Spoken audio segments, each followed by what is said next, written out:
चलिए आज बात करते हैं भारत के राष्ट्रीय चिन्ह जो नेशनल साइंस होते हैं। सबसे पहले इसमें आता है राष्ट्रीय प्रतीक। राष्ट्रीय प्रतीक इसको हम बोलते हैं नेशनल सिंबल।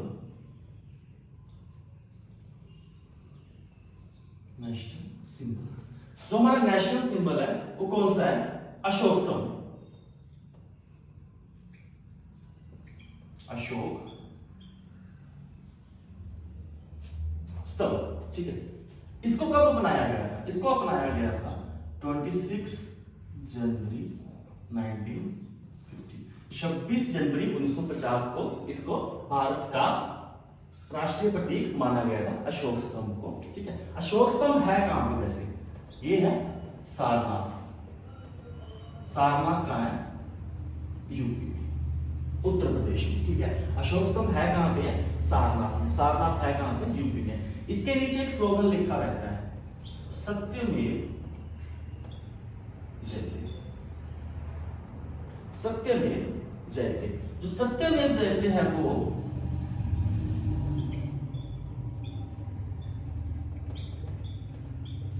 मंडकोपनिषद से लिया गया है। इसको देवनागरी लिपि में लिखा गया है।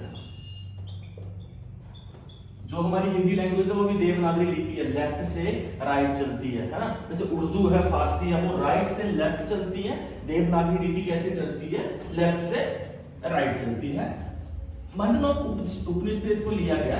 सत्यमेव जयते का मतलब होता है सत्य की जीत। सत्य की जीत। अगर अशोक स्तंभ को ध्यान से देखोगे तो इस पे शेर बने होते हैं, ठीक है।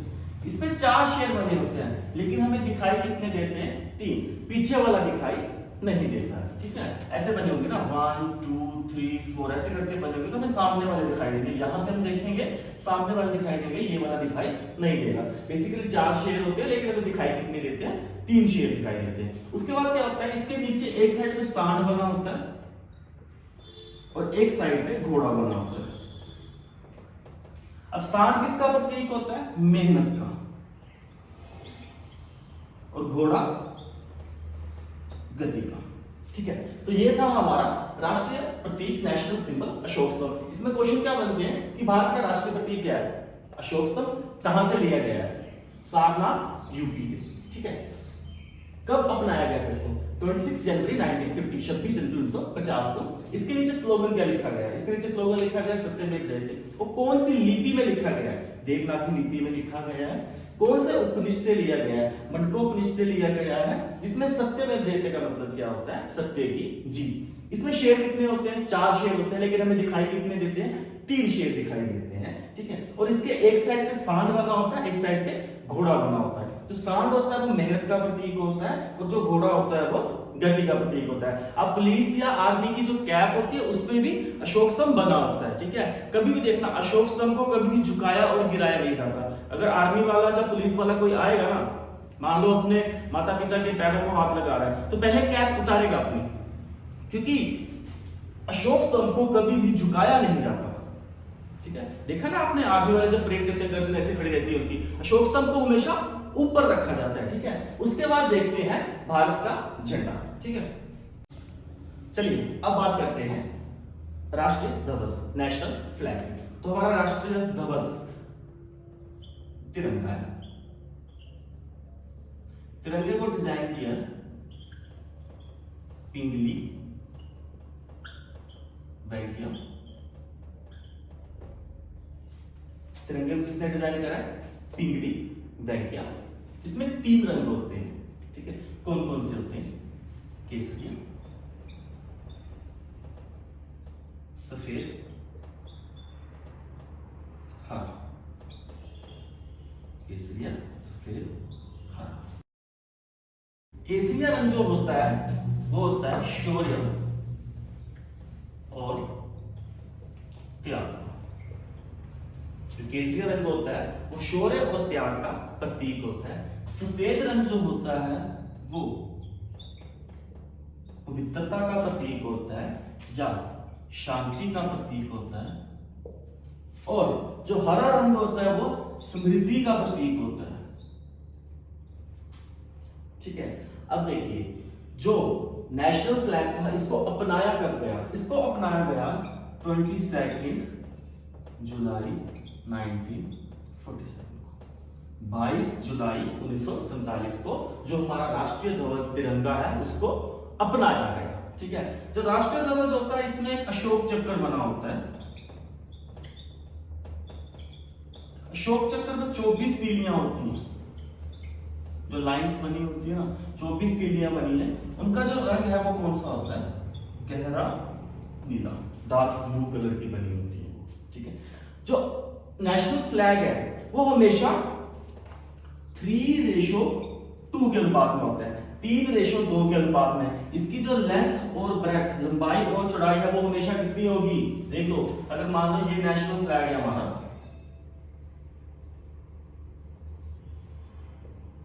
ठीक है, तो इसकी जो लंबाई है वो कितनी होनी चाहिए, 3, और ये चौड़ाई कितनी होनी चाहिए, 2। इसका मतलब समझ रहे हो, इसका मतलब ये है कि अगर इसका और इसका अनुपात जो भी साइज होगा उनको कट करके जो अनुपात आना चाहिए वो कितना आना चाहिए, 3 और 2 आना चाहिए। ठीक है। तो ये था हमारा राष्ट्रीय ध्वज। राष्ट्रीय ध्वज किसको, कौन है हमारा, तिरंगा। इसका डिजाइन बड़ी बार पूछा जाता है, नहीं पता होता इसका डिजाइनर कौन है। इसका डिजाइनर है पिंगली वेंकैया। 3 कलर होते हैं इसमें, केसरिया, सफेद और हरा। केसरिया जो होता है वो शौर्य और त्याग का प्रतीक है, इसमें सफेद पवित्रता और शांति का प्रतीक है, और जो हरा रंग है वो समृद्धि का प्रतीक है। इसको 22 जुलाई 1947 को अपनाया गया था। इसमें एक अशोक चक्र होता है, इसमें 24 तीलियां होती है जिनका रंग कैसा होता है, नीला। और जो इसका साइज है, जो लेंथ ब्रेथ है, वो हमेशा 3:2 के ही अनुपात में होती है। चलिए अब देखिए राष्ट्रीय गान, नेशनल एंथम। जो नेशनल एंथम है वो हमारा है जन गण मन। जन गण मन, इसको अपनाया गया था 24 जनवरी 1950, 24 जनवरी 1950 को इसको अपनाया गया था। ये लिखा है रविंद्रनाथ टैगोर ने, रविंद्रनाथ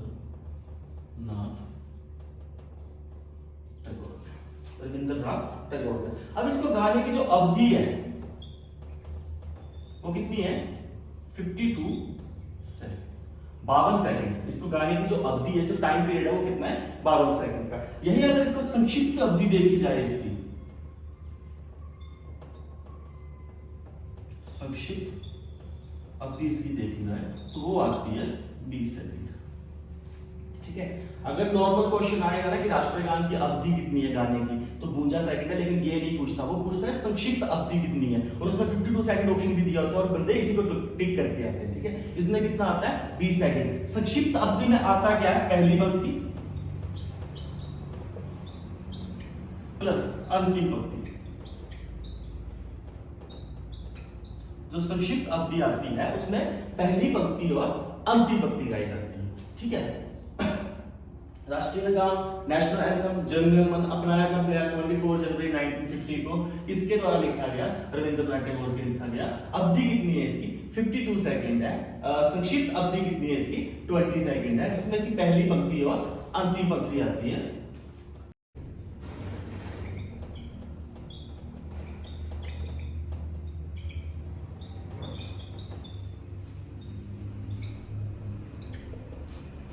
जो जनगण मन है उसको पहली बार 27 दिसंबर 1911 को कांग्रेस के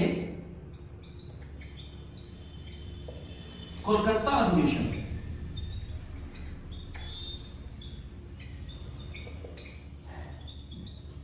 जो राष्ट्रगान है उसको सबसे पहले 27 दिसंबर 1911 को कांग्रेस के कोलकाता अधिवेशन में गाया गया। और इसकी जो धुन बनाई गई है ना, आप धुन सुनते ना इसको, वो धुन बनाई है कैप्टन राम सिंह ठाकुर। ठीक है। जो राष्ट्रगान की जो धुन बनाई गई ना, जनगण मन अधिनायक जय है, वो जो धुन बनाई गई है ना वो किसने बनाई है, कैप्टन राम सिंह ठाकुर ने। ठीक है। राष्ट्रगान जनगण मन 24 जनवरी 1950 को इसको अपनाया गया, रविंद्रनाथ टैगोर ने इसको लिखा है। इसकी अवधि 52 सेकंड है, संक्षिप्त अवधि 20 सेकंड है, पहली और अंतिम पंक्ति गाई जाती है। उसमें पहली बार इसको 27 दिसंबर 1911 को कांग्रेस के कोलकाता अधिवेशन में गाया गया था। इसकी जो धुन है वो कैप्टन राम सिंह ठाकुर ने बनाई गई है।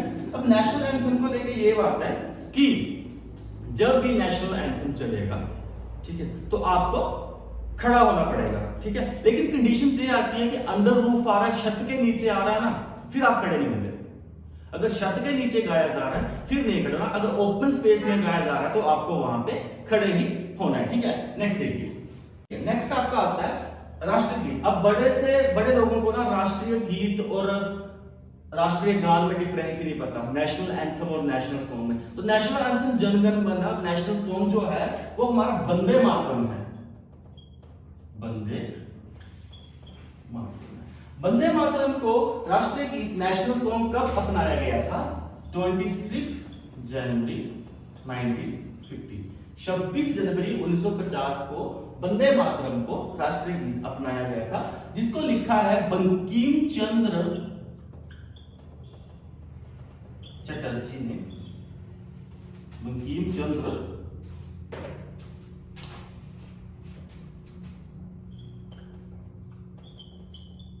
चटर्जी ने, ठीक है, बंकिम चंद्र चटर्जी ने अपने अनंत मठ उपन्यास में, अपने अनंत मठ उपन्यास में किसने लिखा है? बंकिम चंद्र चटर्जी ने अनंत मठ उपन्यास में। सबसे पहले इसको 1896 में कांग्रेस अधिवेशन में गाया गया था। सबसे पहले इसको 1896 में कांग्रेस अधिवेशन में गाया गया था। और ये जो वंदे मातरम जो गीत है ना, वो हिंदू मुस्लिम एकता, जो वंदे मातरम है वो हिंदू मुस्लिम एकता का प्रतीक है, ठीक है। क्वेश्चन ये आता है कि वंदे मातरम कब अपनाया गया, लिखा किसने? बंकिम चंद्र चटर्जी ने अपने अनंत मठ उपन्यास में। सबसे पहले कब गाया गया? 1896 में कांग्रेस अधिवेशन में, और इसको हिंदू मुस्लिम एकता का प्रतीक माना जाता है, ठीक है। नेक्स्ट देखिए, अब देखिए भारतीय राष्ट्रीय कैलेंडर। जो भारतीय राष्ट्रीय कैलेंडर है, जो हम देखते हैं जनवरी फरवरी मार्च अप्रैल, वो राष्ट्रीय कैलेंडर नहीं है। राष्ट्रीय कैलेंडर कौन सा है? भारतीय राष्ट्रीय पंचांग। जो भारत का जो नेशनल कैलेंडर है वो कौन सा है? भारतीय राष्ट्रीय पंचांग। इसको 22 मार्च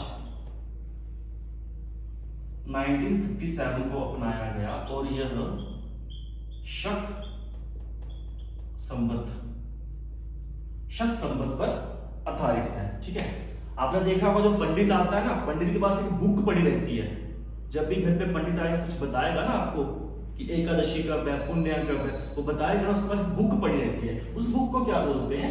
पंचांग बोलते हैं। और वही इंडिया का नेशनल कैलेंडर है, राष्ट्रीय कैलेंडर है, भारतीय राष्ट्रीय पंचांग। इसको 22 मार्च 1957 को स्थापन को अपनाया गया था, जो कि शक संबत पर आधारित है। और जो भारतीय नया साल शुरू होता है ना, वो शुरू होता है 22 मार्च को। 22 मार्च को इसको बोलते हैं चैत्र महीना, ठीक है। और अगर लीप ईयर हो तो वो 21 मार्च को शुरू हो जाता है। होता चैत्र महीना। चैत्र महीना जो होता है वो पता है ना कौन सा होता है? जब नवरात्रे लगते हैं, तो साल में 2 बार नवरात्रे होते हैं ना, जो पहले नवरात्रे लगते हैं ना, उसको क्या बोलते हैं? चैत्र महीना बोलते हैं, जो कि देसी महीने आते हैं, जो पंचांग के अकॉर्डिंग आते हैं, ठीक है। देख लो, जो वेस्टर्न कंट्री का जो न्यू ईयर है ना, उसमें क्या होता है? 31st नाइट को पार्टी करते हैं, है ना, नया साल शुरू होता है अजीब से ढंग का। लेकिन जो भारतीय राष्ट्रीय पंचांग में नया साल शुरू होता है, उसमें देखना हमेशा पूजा पाठ ही होता है, क्योंकि जो पहला दिन होता है वो नवरात्रों का होता है। 21 मार्च या 22 मार्च को आएगा, नवरात्रों से ही शुरू होगा, तो वहां पे क्या किया जाता है? पूजा पाठ किया जाता है, ठीक है। तो ये थे भारत के नेशनल साइन, राष्ट्रीय साइन।